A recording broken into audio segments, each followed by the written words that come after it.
থেকে উঠেই সুমনের যেন আজকে সারা শরীরটাতে কেমন ঝিনঝিনে ব্যথা হয়ে আছে। না, আজ ঘুম থেকে উঠে একেবারেই ভালো লাগছে না। জ্বর সর্দি হয়েছে কি না, সেরকম তো কোনো লক্ষণ দেখছি না। দেখা যাক, ওয়াশরুমে গিয়ে মুখ চোখ ধুয়ে যদি একটু ভালো লাগে। সকালের চাটাও যেন ঠিক ভালো লাগছে না, কেমন যেন একটু বেশি মিষ্টি মিষ্টি। ধুর, ভালো লাগে না। সকালের পেপারটা একটু দেখা যাক। দূর, আর কত দেখব সেই একই খবর। দূর, কিছুই ভালো লাগছে না, থাকুক গে। না, আজকে সত্যি সত্যি শরীরটা ভালো লাগছে না।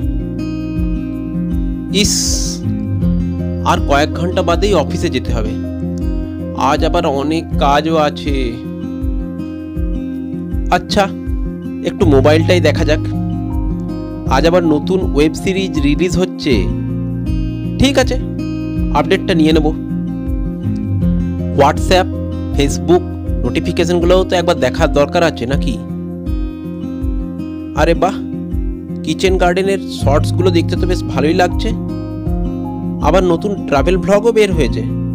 বেশ, ঠিক আছে, সময় করে একবার দেখতে হবে। দেখেছ অভিষেক ঐশ্বর্যের যত সব কাণ্ড, এদের আধিক্যতা দেখলে বাঁচি না। যত সব, বাহ, এই নতুন স্মার্ট ওয়াচটা তো বেশ সুন্দর, ফিচারগুলো যথেষ্ট আপডেটেড, একবার দেখলে হয়। ওহো, ভুলেই তো গিয়েছিলাম, আজ তো আমেরিকার গ্রামীণ জীবনের ভিডিওটা রিলিজ হবে। ভালোই হলো, দেখা যাক। সর্বনাশ, অফিস যেতে হবে তো। আজ আবার ডিউটি পথে ব্যাংক হয়ে উমা পিসির বাড়ি যেতে হবে। আর ভালো লাগে না, শরীরটা কেমন যেন লাগছে। যেতে তো হবেই, না কিছুই ভালো লাগছে না। প্রিয় দর্শক, এই পর্যন্ত শোনার পর আপনারা নিশ্চয়ই আন্দাজ করতে পারছেন সুমনের আজকের দিনটাও সেই ক্লান্তিকর, বিরক্তিকর, গতানুগতিক, একঘেয়ে হতে চলেছে। আরেকটু ভালো করে অবজার্ভ করে দেখুন, এই জীবনযাত্রাটা যেন আমাদেরই জীবনের প্রতিফলন মাত্র। কেমন যেন আমাদেরও জীবনের মূল থিম হয়ে উঠছে ভালো লাগছে না। অথচ দেখুন, আমার জীবনের সমস্ত চাহিদা মেটানোর জন্য প্রপার জীবিকা বা লাইভলিহুড আছে, এন্টারটেন আছে, সমস্ত কিছুই আছে। তারপরেও কেমন যেন আমাদের ভালো লাগছে না। আসুন বিজ্ঞানসম্মতভাবে দেখা যাক এই ভালো না লাগার পেছনে প্রকৃত কারণ কি হতে পারে। ভালো লাগছে না, এর কারণ জানার আগে দেখা যাক কি এমন রাসায়নিক প্রক্রিয়া আমাদের শরীরে চলে যার জন্যে আমাদের ভালো লাগে। আচ্ছা, আপনার স্বাভাবিকভাবে ভালো ঘুম হলে ভালো লাগে? যদি উত্তরটা হ্যাঁ হয়, তবে তার জন্যে দায়ী হচ্ছে মেলাটোনিন হরমোন, যা আমাদের মস্তিষ্কের পিনিয়াল গ্ল্যান্ড থেকে নির্গত হয়। আচ্ছা, আপনার হজম শক্তি যদি ভালোভাবে কাজ করে তাহলে আপনার ভালো লাগে? যদি লাগে তাহলে জেনে রাখুন তার জন্য দায়ী সেরোটোনিন হরমোন, যা আপনারই শরীরজাত। এবার ভাবুন, আপনার স্বাভাবিক ক্লান্তিজনিত পেশি যন্ত্রণা বা ক্লান্তিজনিত অন্যান্য ব্যথা অবসন্নতা যদি কোনোভাবে কমে যায় তাহলে আপনার কেমন লাগবে? যদি প্রাকৃতিকভাবে আপনার শরীরের সেই সকল ব্যথা কমে যায়, তার মানে জেনে রাখবেন আপনার শরীর থেকে এন্ডোরফিন হরমোন সঠিকভাবে নিঃসৃত হচ্ছে। আচ্ছা, নতুন কোনো কাজে উৎসাহ লাগলে আপনার কি ভালো লাগে? অথবা নতুন কোনো সৃষ্টিশীল কাজ যদি আপনাকে শুরু করতে হয়, তাতে যদি আপনি উৎসাহ বোধ করেন তাহলে আপনার কেমন লাগে? আপনি নিশ্চয়ই বলবেন ভালো লাগে।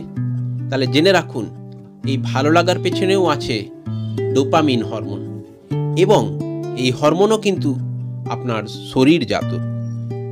এরপরে আপনি ভাবুন যে মানুষের সঙ্গে স্বাভাবিক সামাজিক মেলামেশা করতে আপনার ভালো লাগে?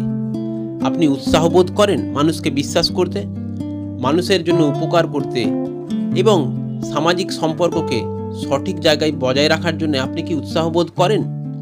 যদি করেন তাহলে মনে রাখবেন আপনার শরীরে কিন্তু অক্সিটোসিন হরমোন সঠিকভাবে কাজ করছে এবং এই হরমোনও কিন্তু আপনারই শরীরজাত। অর্থাৎ যাবতীয় ভালো বা ইতিবাচক বোধের চাবিকাঠি কিন্তু আমাদেরই শরীরে। তাও আমাদের ভালো লাগছে না কেন?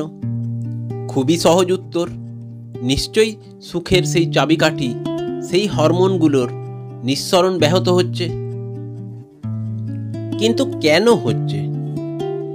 নিশ্চয়ই আমি আমার শরীর এবং মন নামক যন্ত্রটির সময়োপযোগী যত্ন নিচ্ছি না।